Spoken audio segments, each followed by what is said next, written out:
Hi, it's Genevieve from The Art of Extraordinary. How are you today? Thought I'd share 4 key needs that you must be meeting for each and every one of your team members now if you've gone remote.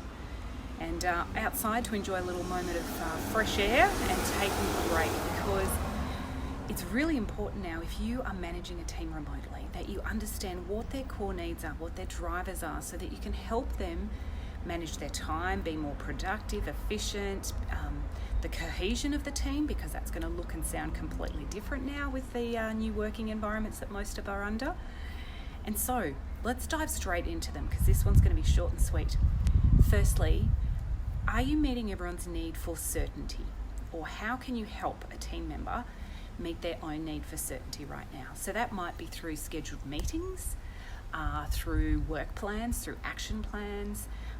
If someone knows that they're going to definitely be having a one-on-one with you now, no cancellation, no too busy putting it off, because that would break that feeling of certainty for people. Obviously, when we've got so much uncertainty going on at the moment, the more certainty that you can create and help people with, and structure that you can put into place for support, would be ideal. So certainty is number 1. Then there's the need for variety. Now, I can kind of pretty much say safely at the moment that variety is about risk, adventure, challenge. Okay. Now, people have a lot of uncertainty going on at the moment, so that's what fits in this variety box. So people might already have enough, and you may not have to think too much about that one.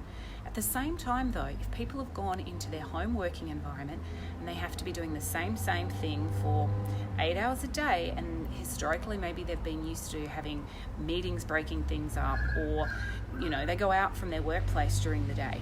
So then how that's adding the variety. They do say variety is the spice of life. So are there some areas of variety that you need to be assuring that the team are having in order to keep mixing things up a little bit as well?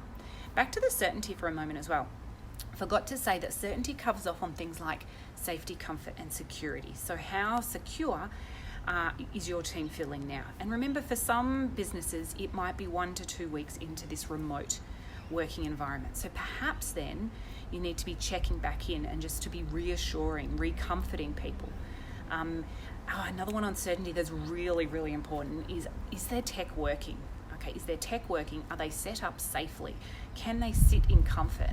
Or are you finding that people are not taking care of their physical environment, i.e. desks, that infrastructure that they may have had at work in terms of, those high stand-up desks?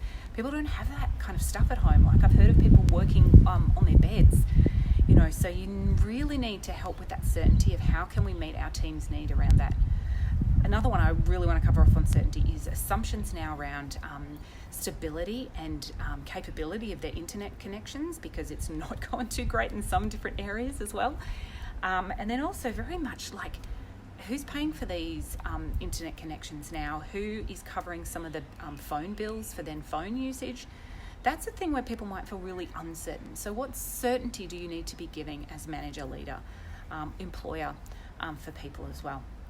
So that certainty was number 1.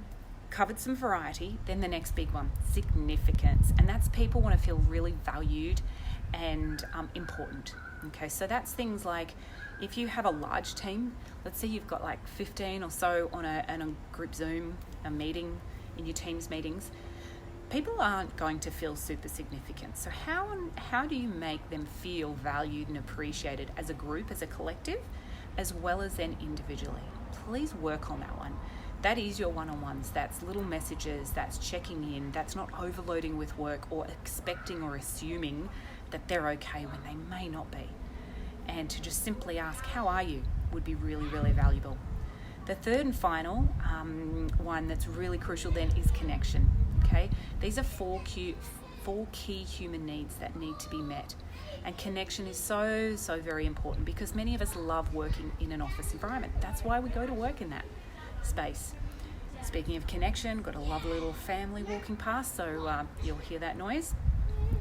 So connection is about love and belonging. Okay, so people, when they feel in a home environment disconnected, may feel very uncomfortable with that experience, and it's so out of their norm. They get energy, they get excitement, they get variety by being with people in a working on environment. So how are you now looking to meet that need? That important driver for many of us is connection. So please maybe think of little things that are outside the box. So lunch breaks.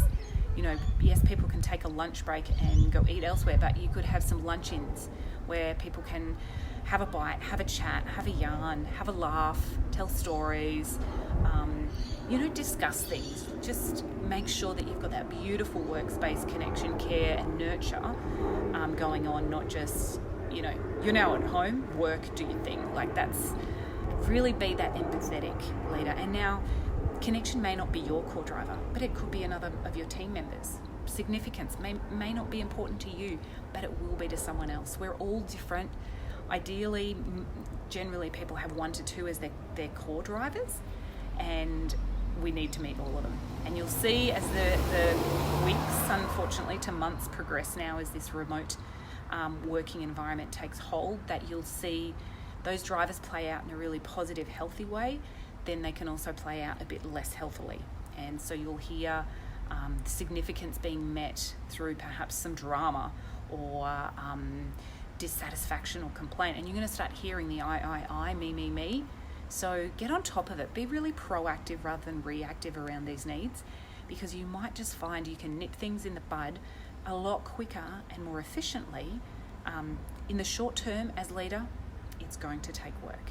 Okay, there's no shortcuts to having more hours in your day, and the more energy you put into your people now in order to create processes for the future moving forward, it will pay off. It really will pay off. So please care for your people, show some empathy and compassion around these different situations. And if you're having any trouble with this, need a hand, want to find out more about these needs, and have a play with it, we can work through yours together too. Just put a little message below. Whether you're watching this now live or whether you watch it in the rebroadcast, please let me know. Love to hear which ones you think might be yours already. You may know, and if you don't, shout out and we could definitely have a play with that and figure them out. Because you'll have a good mix across your team. You may already know who's a little bit more of certainty, who needs more of the significance. So really work with these. They're really awesome core needs. Come from Tony Robbins' 6 core needs. There's 2 more, contribution and growth, which are essential as well. But these 4 kind of really physical, important needs are what I wanted to touch on today. Have a fantastic afternoon and trust this is really useful. All the best now. Bye.